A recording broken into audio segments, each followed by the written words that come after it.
നമസ്കാരം. Kottayam Kollam MEMU train 12 കോച്ചുകളുമായി service പുനരാരംഭിച്ചു.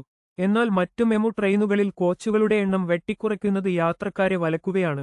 രാവിലെ 5:50 എറണാകുളത്തുനിന്ന് പുറപ്പെട്ട് കോട്ടയം വഴി 9:30 കൊല്ലത്തെത്തുന്ന മെമു ഉൾപ്പെടെയുള്ള സർവീസുകളിൽ കോച്ചുകൾ കുറയുന്നത് പതിവാണെന്ന് യാത്രക്കാർ ചൂണ്ടിക്കാണിക്കുന്നു.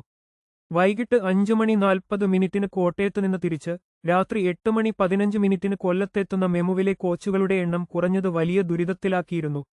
അറ്റകുറ്റപ്പണികൾക്കായി മെമു കോച്ചുകൾ കൊണ്ടുപോയതാണ് ഈ പ്രതിസന്ധിക്ക് കാരണം. തുടർന്ന് അറ്റകുറ്റപ്പണികൾ പൂർത്തിയാക്കി ശനിയാഴ്ച ട്രെയിൻ കൊല്ലം മെമു ഷെഡിൽ എത്തിക്കുകയും തിങ്കളാഴ്ച മുതൽ 12 കോച്ചുകളുമായി സർവീസ് പുനരാരംഭിക്കുകയും ചെയ്തു. കോച്ചുകൾ വെട്ടിക്കുറച്ച് സർവീസ് നടത്തുമ്പോൾ യാത്രക്കാർ നേരിടുന്ന ദുരിതങ്ങളെക്കുറിച്ച് കൊടിക്കുന്നിൽ സുരേഷ് എം പി കേന്ദ്ര റെയിൽവേ മന്ത്രിയുമായി നേരിട്ട് ചർച്ച നടത്തിയിരുന്നു. തുടർന്ന് കേന്ദ്രമന്ത്രി ദക്ഷിണ റെയിൽവേ ജനറൽ മാനേജർക്ക് അടിയന്തര നിർദ്ദേശം നൽകി. ഇതിന്റെ അടിസ്ഥാനത്തിലാണ് അറ്റകുറ്റപ്പണികൾ വേഗത്തിലാക്കി ട്രെയിൻ കൊല്ലത്ത് എത്തിച്ചത്. കൊല്ലത്ത് നിന്ന് 20-ൽ-അധികം മെമു സർവീസുകളാണ് നിലവിൽ നടത്തിവരുന്നത്. കൂടുതൽ വാർത്തകൾക്കായി ഈ ചാനൽ സബ്സ്ക്രൈബ് ചെയ്യൂ.